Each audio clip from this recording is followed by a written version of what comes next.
What's up, River?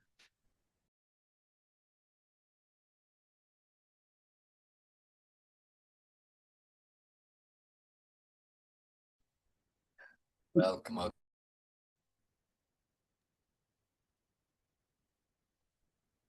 Yeah, just buy dips. Who knows where it Dude, kind of. River, today I was really slow on buying the QQQ calls. Uh-huh. Dude, I could have made easily $1,000 because I'm working with a small port. Yeah, yeah. I know, dude. I messed one up today. It's, uh, let me see. I had a pretty good one here, and then uh oh, they're gone. I'd have to go on my phone. Um, we had a pretty good we had a pretty good bottom tick on spy calls today, and then I went to sell them. I didn't adjust my quantity, and I don't think those contracts ever ended up trading below a day again. But that's the way it goes. Would have been a sick one. Yeah, I was the one asking about the Oracle stuff with you. Oh yeah.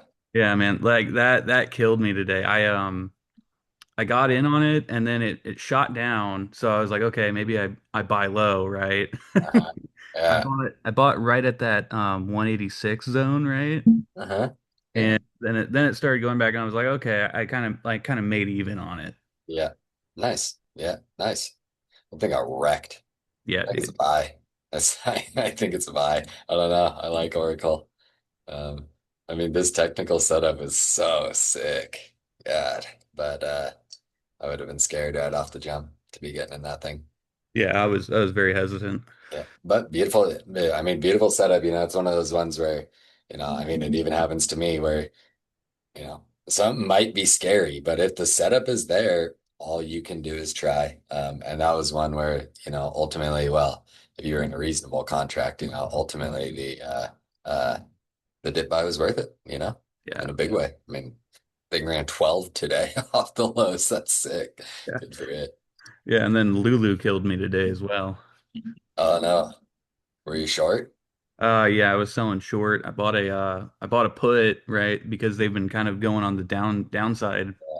Every earnings report, right? Which every earnings report they're like their price just tanks.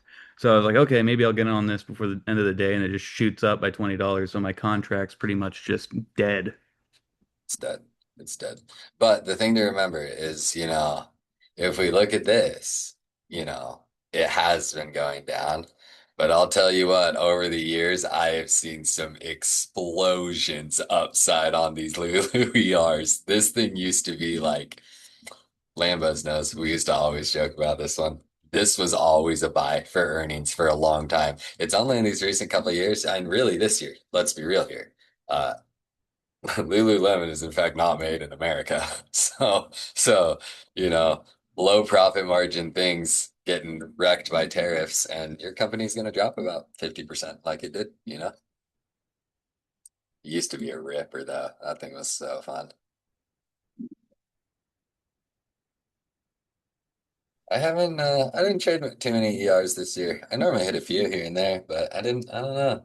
That more sounded too fun to me this time. Hey, River. How we doing? JT, how are you? Doing good. Good deal, man. Good deal. Yeah, IWM's just been paying great, man. Dude, it's been working for you every day. And I Yeah, mean, let's be real here. It is, like I think we talked this, but rate cut, we can see the day that rate cuts became back on the table. And so it was worth it to stay long there. So far my plan is playing out pretty decent. Um, uh, we've seen the money pour into the IWM. We've seen the money pour into RSP. I was hoping we were gonna have I mean, we got a really nice dip on SPY. Don't get me wrong. That was ultimately bought up to new highs. But I was hoping we were gonna sell for more than the beginning of the day on SPY. Same on QQQ. Nice sell early. I was hoping they'd hold us down for a day or two and then we could buy this dip. I'm still not full bull on those, but pretty easy to stay a dip buyer on IWM for now. yeah, I got my levels. It, yeah, yeah, and that's one of the IWM's great. It's just so much friendlier than SPY and QQQ too. On SPY you can blink your eye and you're wrong by $3, and on IWM they aren't gonna wreck you like that. It's a lot friendlier. Nvidia calls got kicked. Yeah, Nvidia. Yeah. I mean they like, and that's the funny thing, like uh when we look at all these charts right now, like, QQQ, it's looking fine. SPY's looking better. IWM's looking better. Then if we look at these big names, like, dude, Apple got crushed this week.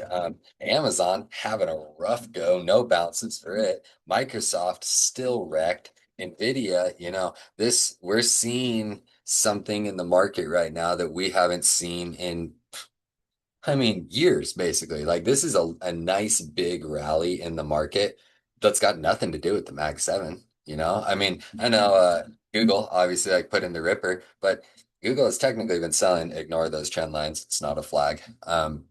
Google's technically been selling at this point for the last 2 weeks. So it is interesting to finally see a non tech-led rally. We haven't had one of those in the market in a long time. And it's actually good for stock market overall. Some Reddit expansion is always good. Give me one more second. Gotta make a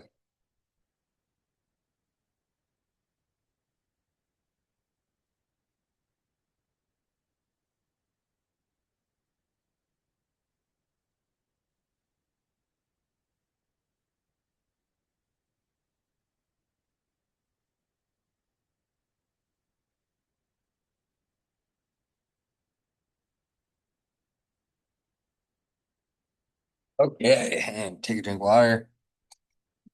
Okay, welcome everybody. How we doing? Happy to have you here, Dirty River.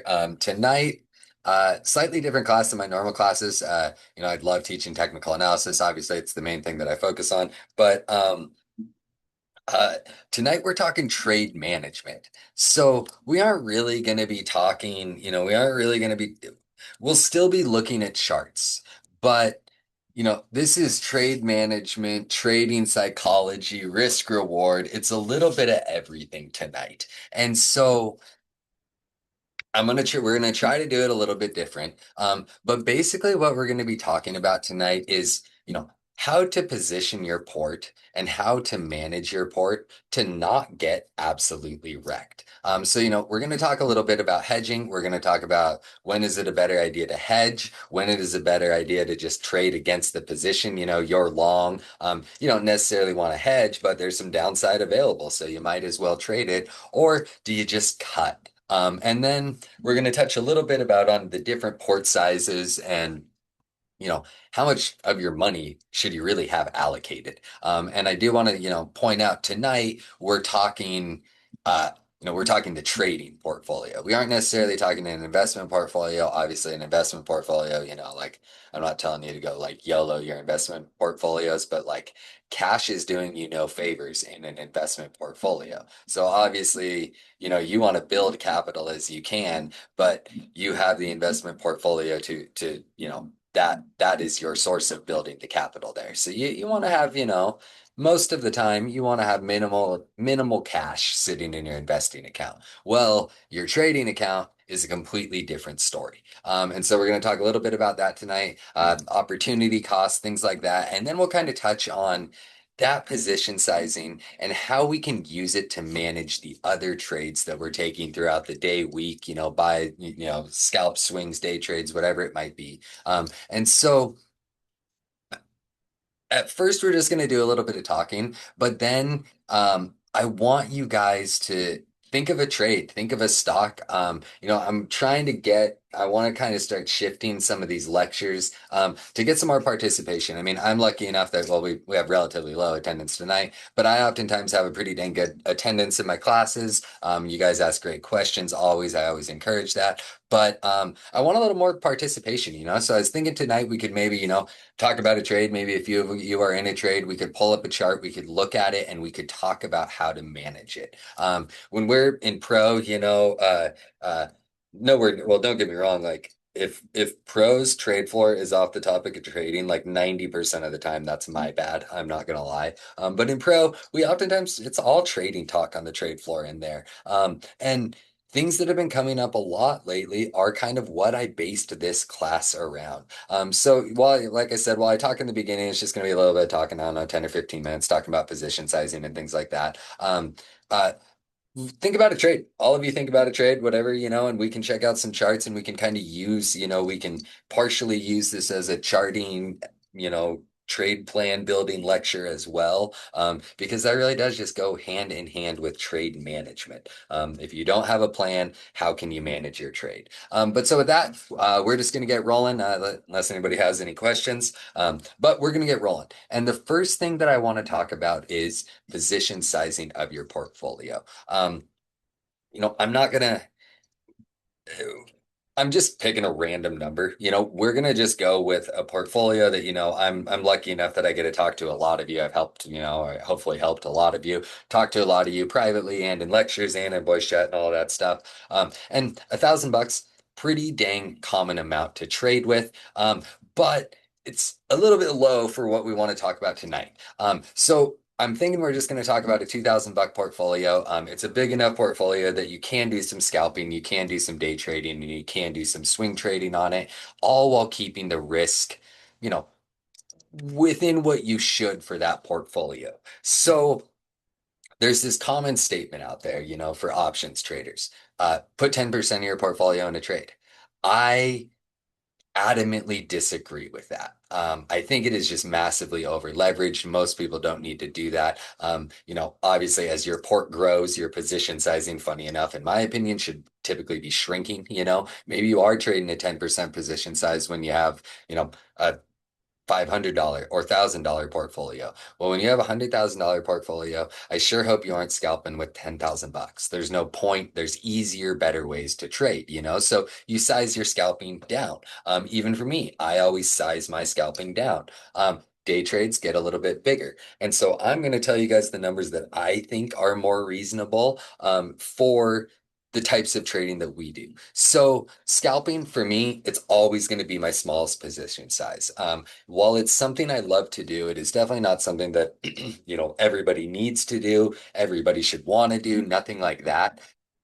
I just enjoy scalping. I think it's fun. I think it's fun to identify places in the market where you say, "Hey, I think this should happen," and it either works or it doesn't work for you very, very quickly.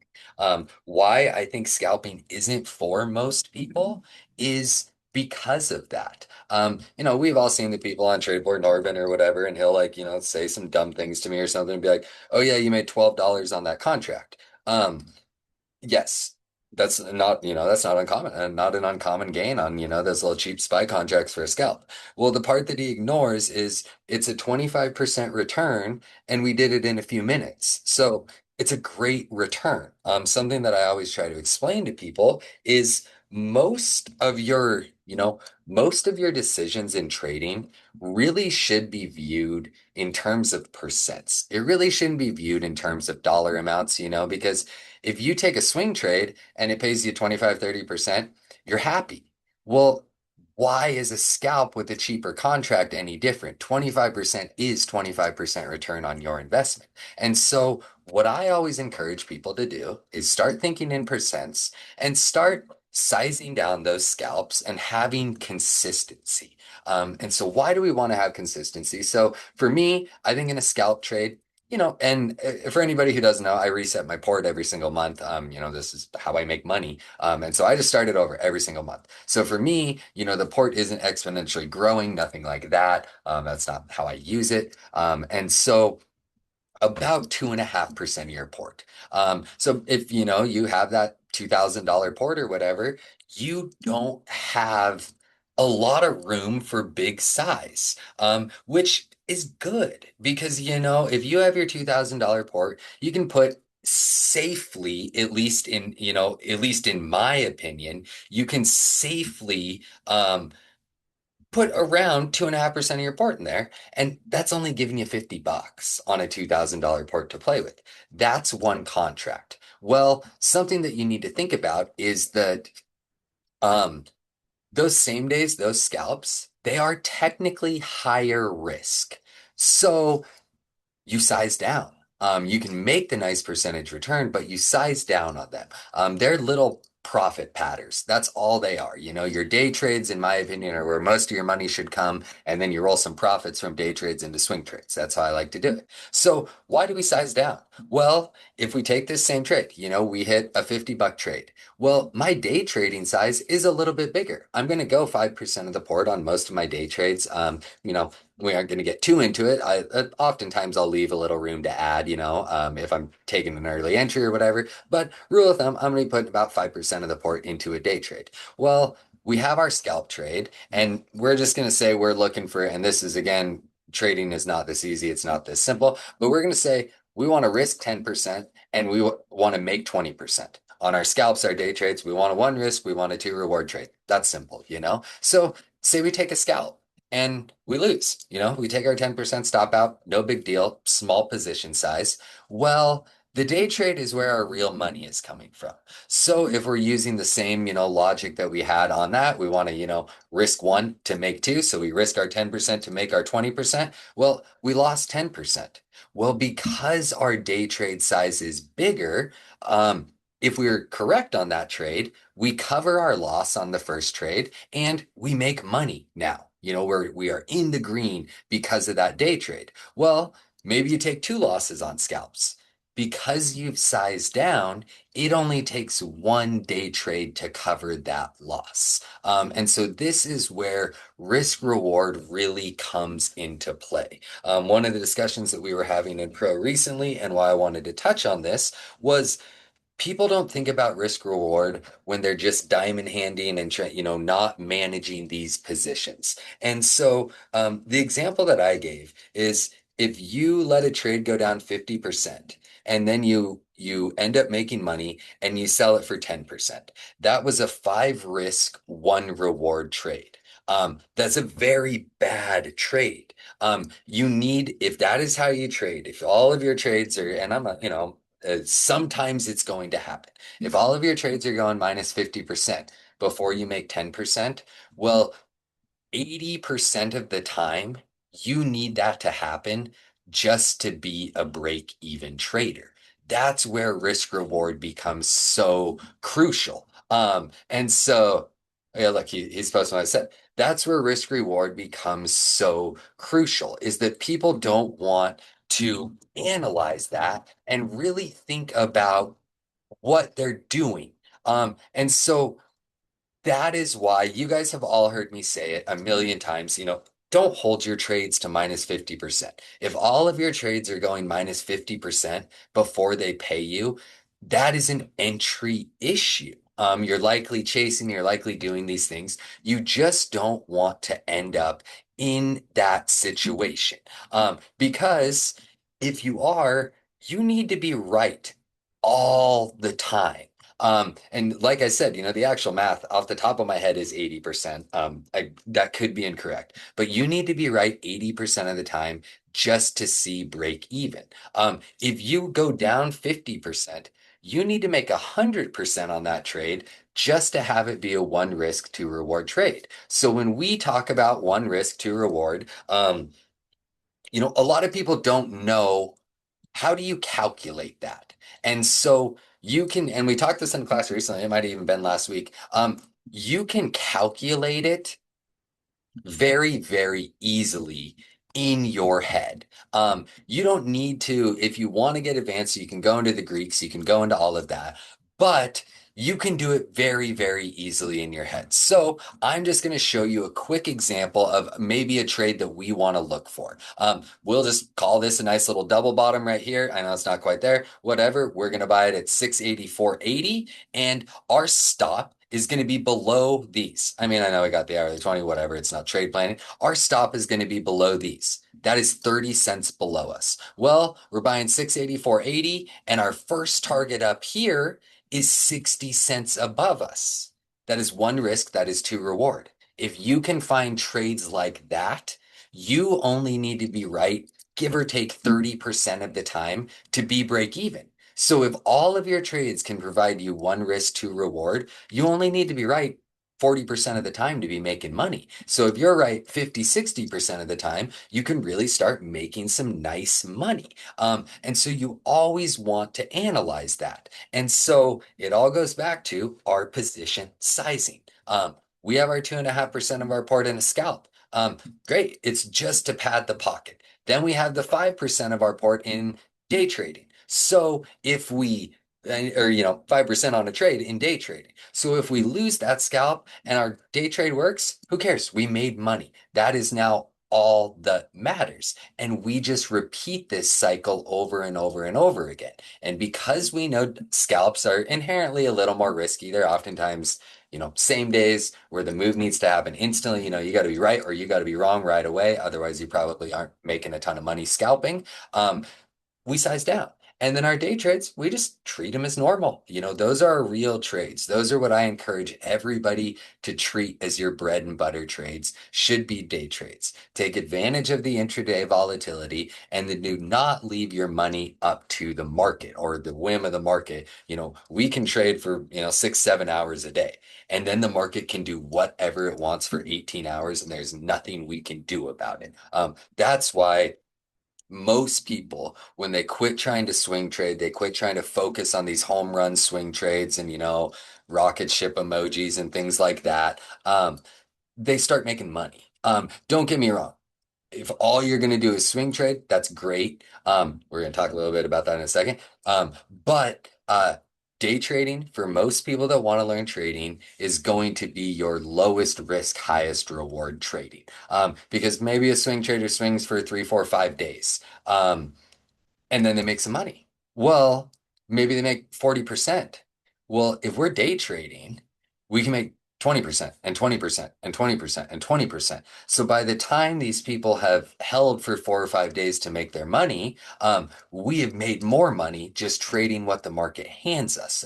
It's what's known as opportunity cost. And so I will say on swing trades, they are treated a little bit different. And so this is where we're going to get into trade management. But does everybody get what I'm saying about position sizing in relation to risk reward? Any questions there?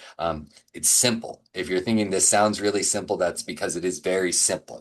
It's just an aspect of trading that most people don't consider before they trade. One question I do have, Yeah. is, like, I'm very new to this. So like, what is the difference between scalping and day trading? So, um, great question. Um, Not a direct answer. So for me, a scalp is fast. What I always tell people, 2 to 4 5-minute candles. That's how long I want to be in a scalp. A scalp is going to be entered at, a big make or break point in the market, inflection points in the market, major EMAs, SMAs, and you are looking for very quick volatility. If you're scalping, you want that to work in, 10, 15 minutes. Can your scalp turn into a day trade that lasts longer because you're right, the market hasn't told you to stop out? Absolutely. But for me, when I say, in voice chat or whatever, we're going to scalp some calls, we're going to scalp some puts, or, I'm scalping these, or whatever I say, I entered these. We're looking for quick volatility. We want to be right or wrong instantly. Same days are not made for holding all day. Is there times and places where gigantic trends form and you can get away with it? For sure. But, you can catch a really nice scalp right here, move up, you get your 2, 3, 4 candles, and then this chop will bring you back to near break even. So a scalp is quick. You're looking for volatility. A day trade, it can also be short if it works very quickly. If your exact plan plays out, and like we could say this right here. We see the nice reversal on SPY. We're back over the trend. We've retested 683. And our target is this 685.38. Well, it came 15 minutes later. Target is met. And I'm just using things on my chart. But target is met 15 minutes later. Your day trade can be short as well. Or you can say, I'm looking for a reversal in the market, which I personally wasn't this morning. I was looking for a bounce. But you can say, I'm looking for a reversal in the market, and my ultimate goal is going to be, yesterday's high a day or whatever it might be. Please don't have like $7 price targets normally, but my target is high of day. I will be trimming at these levels, and ultimately, by the end of the day, your target is met. This is not going to be something you do. This is not going to be something that you get to do every single day or anything like that. It's not going to be something that you get to do with a same day, more often than not, if you're looking for a day trade, you're trading with at least a week or, on individual names, your Friday contracts on spies, maybe go one DTE, something like that. So you can capture more of the move. The scalp, we're looking to have those Greeks work in our favor and just work instantly. And right or wrong. That's what I have to point out. We want to be right or wrong instantly. And so do you get, is that good enough? Do you get what I'm saying there? No, I definitely understand it more now. Thank you. Perfect. Yeah, absolutely. And for anybody, please always chime in if you have any questions. Okay, so next thing we're talking now, swing trading. So we aren't going to get into like the nitty gritty of swing trading. We aren't going to get into what I consider good swing trading or ineffective swing trading or anything like that. We're going to talk about how, you know, people like me, Shark, stuff like that, like to swing trade, and how we do it. And so, so intraday trading, that's day trading. We are trading intraday. Your positions are closed at the end of the day, because a scalp can turn into a day trade. Rarely do I recommend a day trade turning into a scalp or a day trade turning into a swing trade. Swing trades, you want time, if a day trade works really good for you and now you're just swinging it because you're up big, that's just a great way to get back money to the market. But so now swing trading. Obviously, we treat these a little bit different. We have bigger plans. Like I said, on SPY, we can look to buy this double bottom and or whatever, I'm making things up, but buy this little support bounce right here. And we might be looking for a buck or 75 cents. Well, it's not a giant move. It'll pay you great percentage wise on the same day, don't get me wrong. But on a swing trade, we are looking, and you should be looking for more than that. Like I said, you're oftentimes going to have more of your port in a swing. I would never recommend more than 10% of your port in a swing. And I would also never recommend more than maybe 25% of your total portfolio, trading portfolio, again, not investment in portfolio, trading portfolio in swings at any one time. We see it in OOT all the time where somebody has 10 swings open and maybe two are up massive and eight are down so big it's not even covering it and they're losing a bunch of money. Capital preservation is always our answer. So don't be the person with the whole port in swings. If you have four, five, six, seven swing trades open, you have too many swing trades open. There's no point. Some of those are much likely lower quality setups that you really could have focused on a better setup, likely made more money with less risk. But so swing trading, 10% of the port, well, you manage them a little bit different. A scalp, like I said, we're buying this wick here. We're stopping right here. It might be 5 minutes later. It might be 2 minutes later. When we're wrong, we're wrong. We stop out of that trade. Well, a day trade, we might do a little bit different. Say we see this nice push up, we see us breaking over the trend. Maybe we've got our nice reversal candle. We've got our nice reversal candle. Here's our entry for our day trade. We're kind of ignoring support resistance right now. But here's our entry for our day trade. Our stop is much wider. Our stop for our day trade is going to be down here. Like I said, when we're building a day trade plan, we want more. If we're spending more money for more expensive contracts, we want those things to pay us. We want the risk and the reward to be worth it. So that's what we're going to do here. Our scalp might have our little 30-cent stop out. Well, here's our day trade. Say we're buying 683.40 and our stop is under 682.35. So you got about $1.10's risk right here. Well, on the upside, we got about $2 to our first target. We don't know what's coming in three candles, but we got about $2 to our our first major target. Then we look left, of course. We had big old stutter right here, big sell-off right there yesterday. Again, big sell-off right here today. So maybe that's our second target, and our ultimate target is finally up here. Well, on a day trade, that stops a little bit wider to give us that room to run. I'm not saying you should hold through the $4, $3 pullback intraday. In fact, I probably think you shouldn't, and you should look to buy again, if anything. But a day trade, you're going to have that wider stop. Well, a swing trade is going to be even wider. We're going to use the example tonight for the swing trade that we're going to use. And how we might manage this is going to be a little bit it's going to be a little bit different. So this is the trade that I missed. A bunch of us have been watching it. 1K, everybody's been watching it.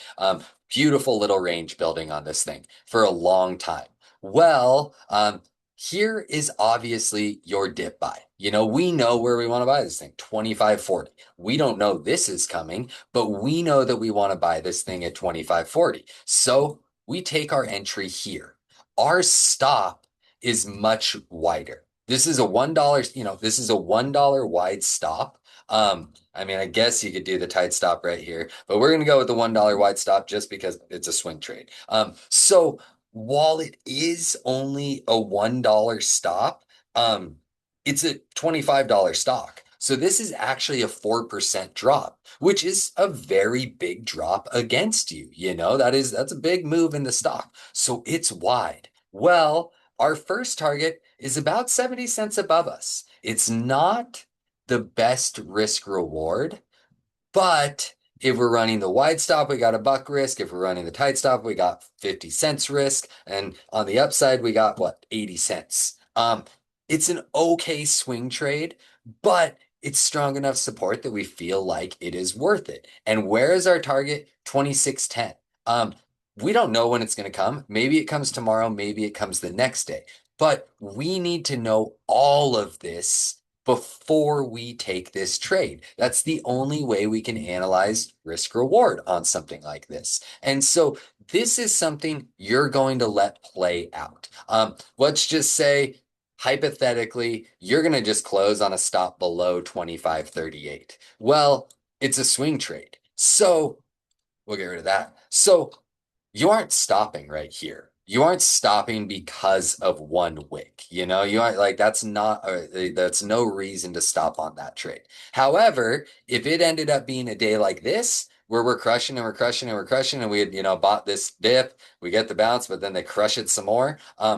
This you stop out of because the market is really going against you. You saw profit, the market is going against you.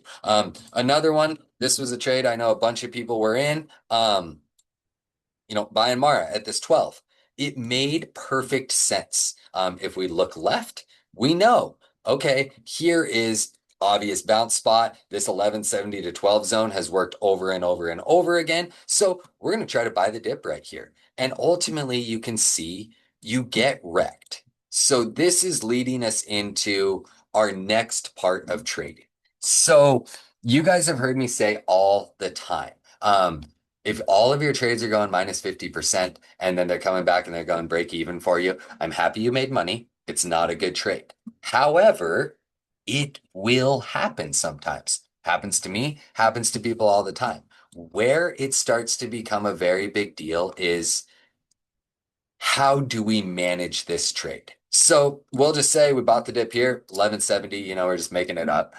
We bought the dip here. We know that our 970 zone, this double bottom over here, this is our ultimate stop out. We know that we're risking we're risking the buy early. We know that this is our ultimate stop out. Well, we need to be aware of the fact that that's a $2 move down. So there's risk involved. There's a lot of risk involved because, the $2 move down on the $11 stock is about a 20% drop. Of course, nobody knew it was going to come in 3 days. Don't get me wrong. Well, we also know 1170 is a big area. So now we start to manage our swing trade. We've bought time. I'm going to use Shark. You guys know I would normally never talk about another analyst trade or anything like that, but I'm going to use Shark and use Shark's thesis. He's a good friend of mine. He won't care if I'm talking about him. His thesis is, nice bullish bounce on crypto into the end of the year through December. Very, very valid thesis. So what does he do? He buys 3 months time, 4 months time. I think he's in February or Marches or whatever it is. So this is where Shark and I will vary. He knew his ultimate risk. I personally like to trade. I can almost guarantee he's kicking himself a little bit for not adding to those things. Don't get me wrong. I personally like to trade against my position or hedge my position. So we know 1170 is huge. We can be long on Mara and trade puts. It doesn't matter. Like, you aren't hurting anybody's feelings. You aren't doing anything like that. So what do I mean by this? I'm talking about the people that are on trade floor. I bet you could go find one right now that's in a red swing, complaining about the red swing, how that thing got wrecked all day long. Well, this is when you make your decision on your swing trade. So you have three options. We've bought 1170.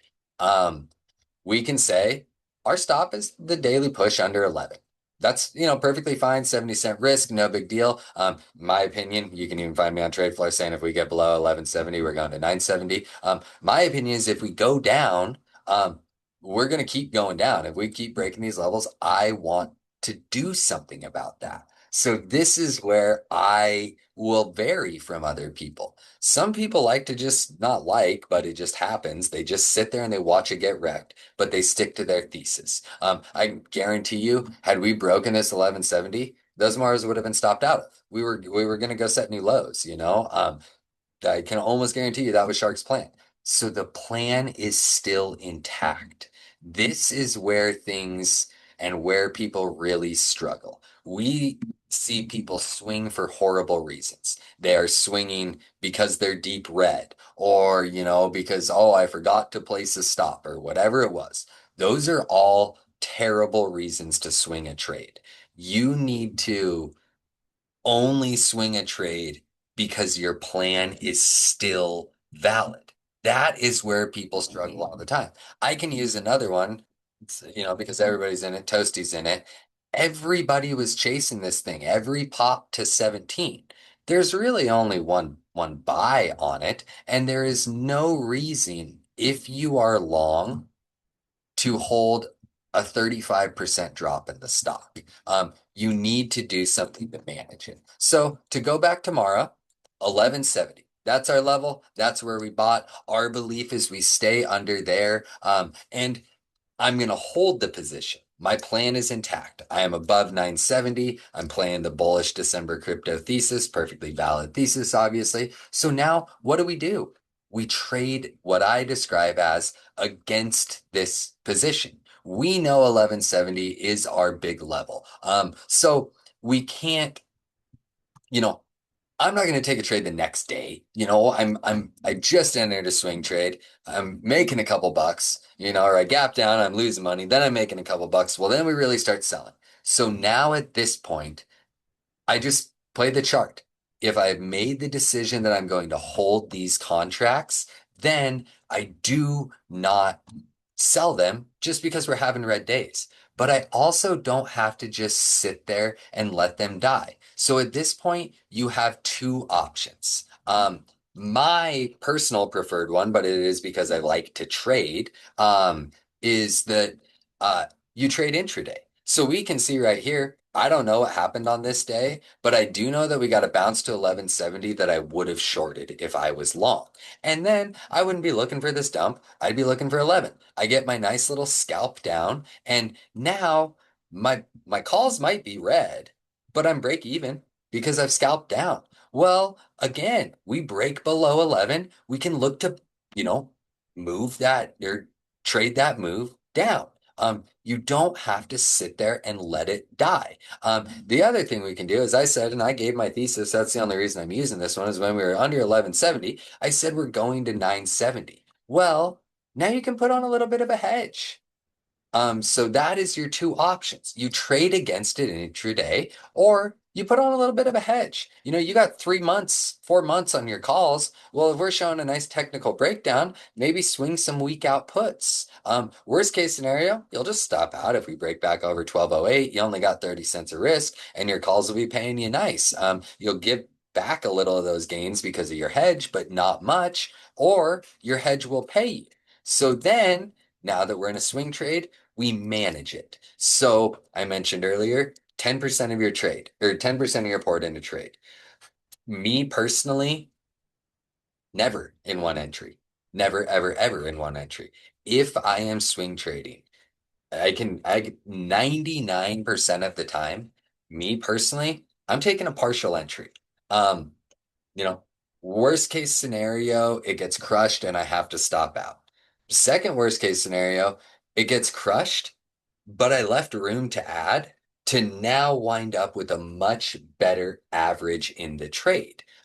So I can add my other part to the trade. So for me, it is always going to be a partial position, so that I have that room to add. And then, you know, other worst case scenario, if you want to view it that way, the swing works instantly and I make money, but my position size was just smaller.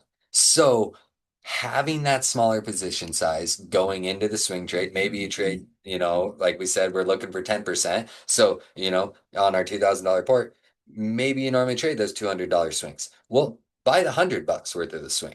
See what happens the next day, couple days, unless it works right away, you make money. That's worse, oh bummer, you made money, or you get the pullback to the point to buy. So on this Mara trade, and you can find me on the way down saying buy Mara at 1170 to 12.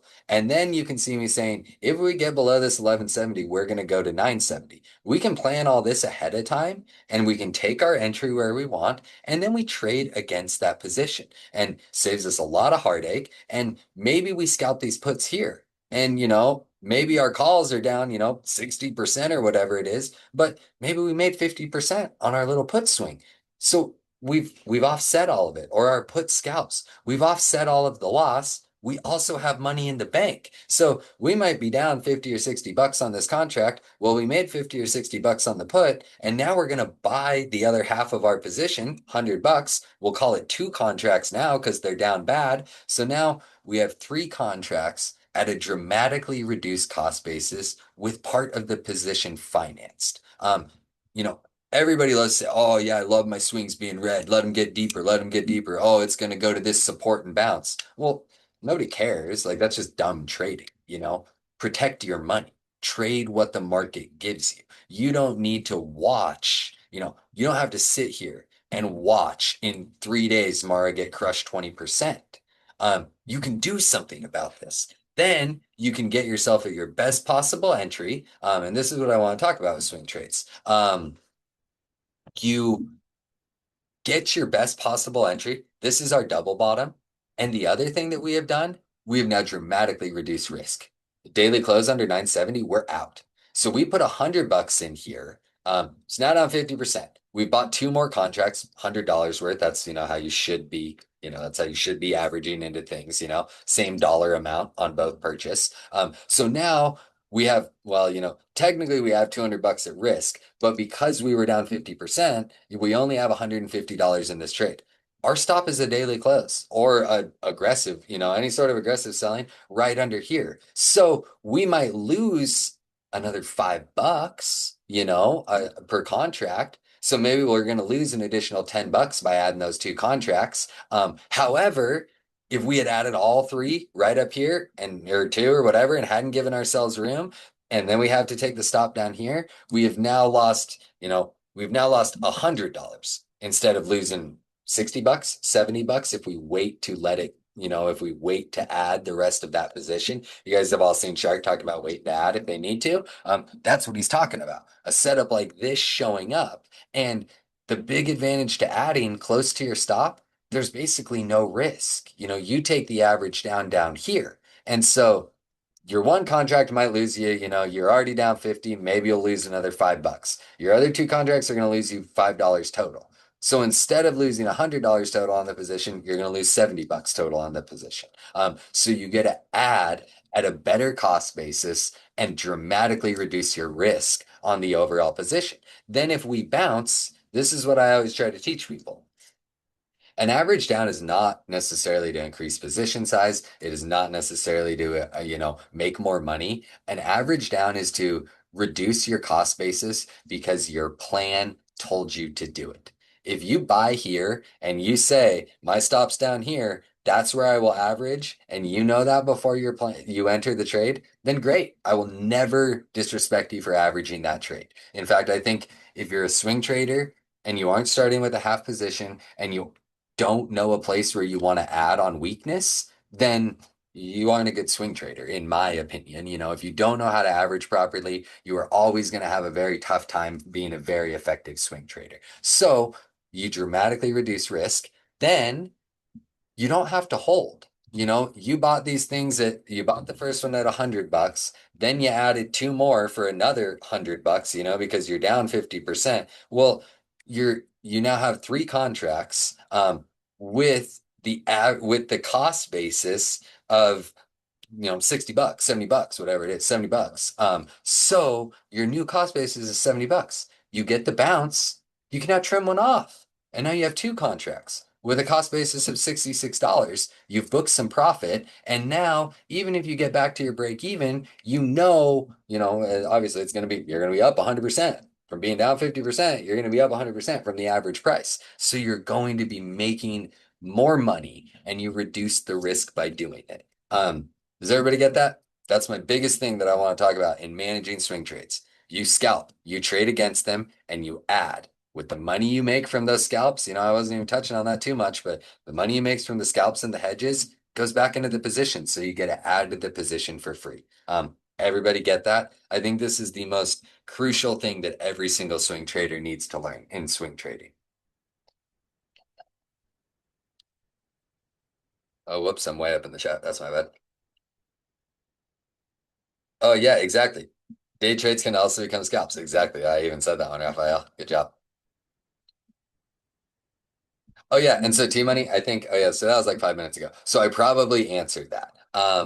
You know, so here is the deal. This is one type of good, smart swing trading. This is effective. This type of trading works very, very well. This is Shark's bread and butter. This is how I swing trade. This is how I do it. The other side, and I do this one frequently. So you guys know I like stops. Or you guys know I like tight stops. You guys know I'm a risk averse trader. I will also admit I'm wrong on a swing trade very quickly. If it's one of my cheaper names, if I'm trading tea, Coca-Cola, those kinds of things, Mara, any of these names, those are very, very good ones to trade against your positions. Like use some hedging, use some trading against your positions, use some, well thought out average downs, and it will work great for you. Well, when I'm swinging my more volatile things, I'm swinging SPYs, I'm swinging QQQs, Apples, Amazons, your big techs. When I'm swinging any of those, I am very rarely going to trade against those. Managing the trades to actually make it worth it can become very difficult because there's so much volatility. When I'm wrong, I'll just stop out. If I'm swinging those types of names, I'm looking for a bigger move sooner. It's something that I want to see rip, I want to see it rip. I can use an example. It's of course a trade I didn't catch. So JP Morgan, everybody let's see, a few days ago, everybody thought it was the end of the world because JP Morgan came out and released a few statistics that like this sell made no sense. So I wanted to swing this and I looked at this trade. And I'm bullish JP Morgan, long-term bullish JP Morgan. You have to be. I looked at this big old dump on basically nothing, and you can go find me on TradeFloor saying, "Man, I want to swing JP Morgan long." Hey Joe did it. Hey Joe named Joe, and he did it, and he's happy. So I want to buy this, and I looked at this as very volatile knife, not backed up by anything, does not deserve a $20 dump intraday. I'm gonna buy this and I'm gonna swing this. And I had my whole plan was basically, buy at the close, and then the stop is under 300. I was gonna buy a few weeks time. I wanted the move to come quick. The stop was gonna be under 300. And so this, I got one candle under it. I am now watching it. If we are going to close a couple candles under that 300, I don't care that it's a swing trade. This thing is volatile. It has shown volatility recently. I don't care that I have 3 weeks of time. I'm going to take that very tight stop. If we're staying under 300, I'm not waiting for a candle to close. Maybe I missed the move, maybe whatever. But, if I start seeing, 15 minutes, 30-minute candles closing under there and not having buyers showing up, then I am getting out of that swing trade. One day later, intraday, based on short time frame candles. There's no reason to hold extremely volatile things against you. This is another one because a ton of people trade this. NBIS. Ignore the labels. Why anybody is long NBIS anywhere but 85 is beyond me. There's one spot to buy. There's one spot to buy early. Anything else, you're just chasing a mover. When you look at this chart, there's a million reasons to stop out. We also know how volatile it is. And so people try to say, oh, well, it can be down 5%, up 10% the next day. Yes. And your contracts can be wrecked from that. So use your tight stop outs. Whatever your plan is going into it, if you're trading a safer name, a name you know well, and you're trading it with a bunch of time, and you're trading a long-term thesis, Mara is just a perfect example. That's why we used it. Then great, trade against that position. If you're holding things through this, like you're like, let's be real here. Like that's gambling. That's just like hoping for a pump. All of these cheap names. I mean, this is another one.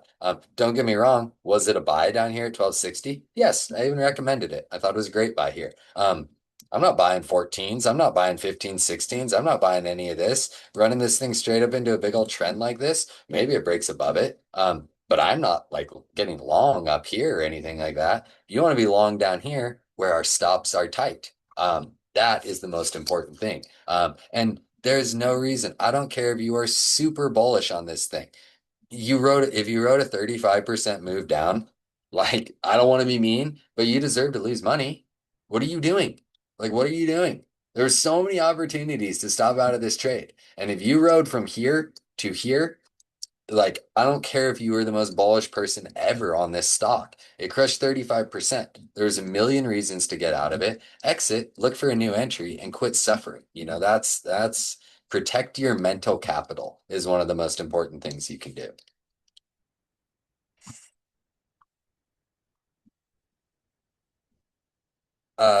If you got 10K, should you look for 1K? I mean, if you're a good trader, not to be like mean, if you know what you're doing, yes. I am 10% is maximum. That's what I should have said. Thank you for asking that question so that I can actually phrase this better. 10% is the absolute maximum you should have in a trade. Because it goes back to our risk reward thing. Say you got 3 swing trades open, and they're all 10% of your port. I think that's too heavy, probably. Well, you can have a swing trade up 100%. And then those other two can be down 50% and you're making no money. Or they can be down 60% and you're losing money. So it all comes down to that risk reward. And you have to ask yourself, we saw it, like not being mean, but like I call them all like shit stocks, your ciphers and all of those.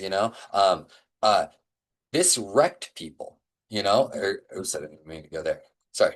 This wrecked people. Was it a big sell? Absolutely. But it was the first pullback in the market in months. And the shit stocks, that's what I call them, like this one, like these types of names, they die in this situation. So think of those people, and we had a lot of them in OT. They had 4 or 5 swings, they got Very, they got Cipher, they got NBIS, they got all of these names, they went full bore data center like everybody kind of did, and they lost everything because they had too much of their port allocated. So that's my thing. 10% maximum size. And really, if you got more than 30% of your port in swing trades, and your trading port, again, not investment port, trading port, you're risking a lot. You need to remember that things can die, and that's what happened to a lot of these people. We had 2 weeks of death when people had just been able to blind swing long on these things, and we had 2 weeks of death and they wiped them out. So we don't ever want to have ourselves in that situation. So again, 10% max. 5% max on those day trades, 2.5% max on those swing trades. Another thing that I always like to do, I should give me one second. Let me see if I can find it. So the final thing that I want to talk about is understanding compounding gains. And people don't. That's the I don't know how else to put it. Give me one second here. That one. Let's see. Oh yeah, I think I did it like this. What am I streaming? So can you guys see this? Hope so. Yep, you can't see it. So this is a compounding gains calculator. Okay. So what what I like to tell people, and again, this is going to be your best case scenario. You so this is going to be your best case scenario, but I just want to give you the example of what compounding gains can do for you. And so we're just going to use the same port we talk about.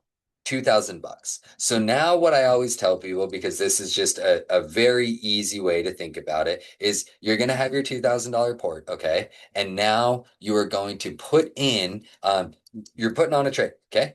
Day trade, $100. So you make 10% on it. And that's your $10. So now you have your $10, booked. And it doesn't sound like a lot of money. But percentage wise, it is. And so people don't ever want to think about this, but so 1%. So you put 5% of your port in a trade, in a day trade, and you make 10%. You have now done $10. You have made 0.5% on your portfolio in one trade.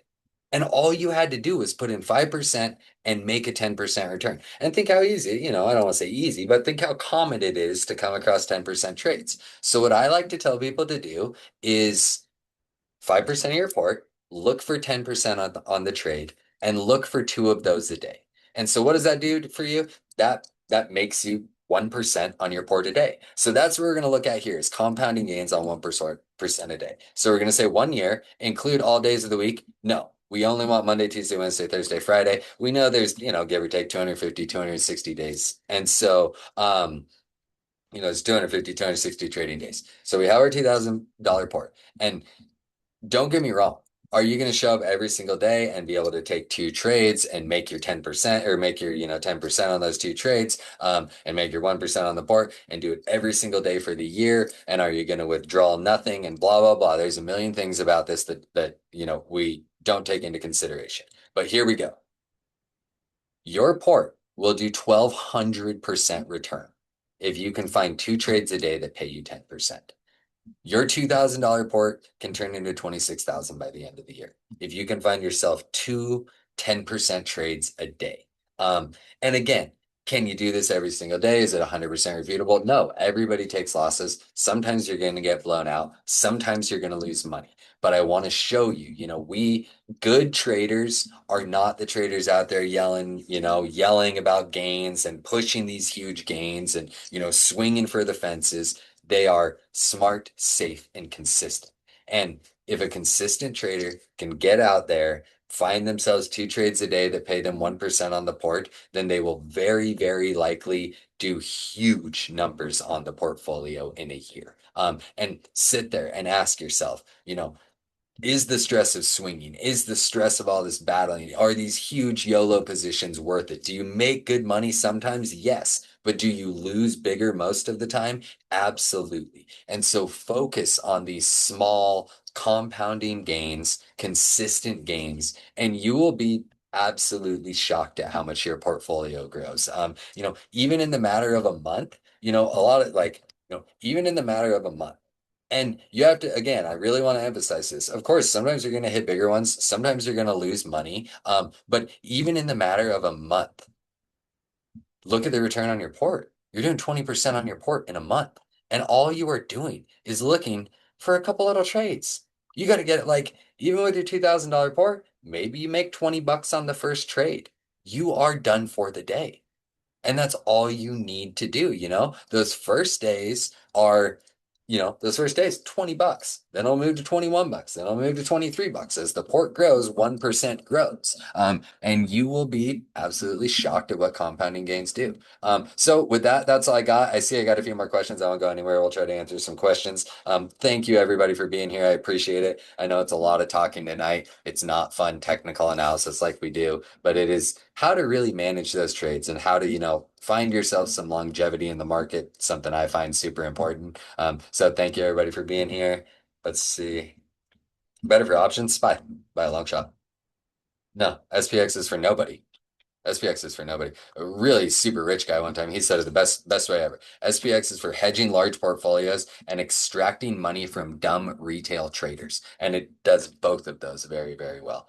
There's no reason to ever trade SPX. And, you know, don't shoot the messenger. You'll make more money on SPY. SPY will give you a greater return. If you understand Greeks, you'll make a lot more money on SPY than you will on SPX. However, what SPX does is it gives degens a platform, because it goes back to people who don't think in, percentage amounts for position size and returns and things like that. They want to see, oh, my contract paid me, $200 or whatever, but they don't think about, well, 10 contracts that cost less could have paid you more than $200. But yeah. Everybody starts trading, thinks they find SPX, tells everybody how good they are at SPX. Then you start doing the math on all their trades, and they're losing massive amount of money on SPX. Yeah, that I can agree with. Beginners have no business trading same days, especially on their own. And then the thing that a lot of people don't realize, again, just going back to, some math stuff, I might trade a same day and it might cost me $60 and it might have 40 delta. So if I get my $1 move, I'm going to make $40. Well, the contract that's tomorrow that costs $100, it also has 40 delta. It's also going to pay you $40. Your one DTEs, you will make this dollar for dollar, you'll make the same amount. One of them will just pay you a higher percentage. No, I mean nothing. I'd trust T-Money. Just learn the charts. That's the best thing you can do. That is one of the only benefits of SPX in my eyes. But let's be real here, you guys. I mean, like nobody's making money trading SPX. Long term, it's not. Long term, it's just not sustainable. It's bias. But yeah, SPX is tax 60/40, long term, short term, just like futures are. So it definitely can be a benefit without a doubt. However, the the additional risk and the size of the losses that you will take on SPX are going to far outweigh any like any tax benefit you're going to receive, that's for sure. That much is the guarantee, like the losses are big on SPX. And when you start to understand Greeks, that's the thing with spot. You will, like I said, most of the time, I'd say 80 to 90% of the time, dollar for dollar, you buy $400 worth of SPX, $400 worth of SPY. SPY is going to make you more money. However, when you take the stop out, it is going to lose you less money than SPX will. So, I mean, like I said, all beginners, all newer traders, and even, people, have been trading 4 or 5 years, whatever it is, which is still a new trader, really, in the grand scheme of things. They all think they find SPX. They all think they're the goat on SPX. And then they lose everything, and then they start pushing prop firm referrals and, go the normal FUBU route that most of them go. But yeah, I mean, like, I don't know, maybe I'm exaggerating, but I've worked with hundreds of people, in OOT over the years. SPX is the worst thing that ever happens to any trader. When somebody tries to tell me, oh, well, my data says that I make more money on SPX. Well, your data's wrong. It's like, I don't know what else to tell you here. Like, your data's wrong. I don't believe anybody, I just don't believe anybody on that one. Okay, well, no more questions. Thank you all so much. I really appreciate you being here. Great little thing. Uh, we bought some apples. Well, I mean, apples tough for me. Somebody asked me about it. I love this daily candle, but you're swinging into the biggest resistance on the chart. So for me personally, I'm not swinging into, and don't get me wrong, I get there's a couple bucks up from here, but I'm personally not going to swing this close to 280. If you were telling me you were buying the dip down here at 276.70, you made some nice money, and then you rolled into a swing, that's one thing. However, when we look at the Apple chart, it's very obvious right now where you want to be attempt to be a buyer is 276.70. And then you don't really want to be long at 280 until we can get some confirmation over it. At least for me, that's how I view it. Yep. Okay. Thank you all so much, everybody. We will catch you all tomorrow. A little Friday fun day. I love that I do my classes on Thursday and try to teach you guys to be responsible and then show up Friday morning and hammer super sketchy same day options with you. It's always a good time. So thank you, everybody. We'll talk to you soon.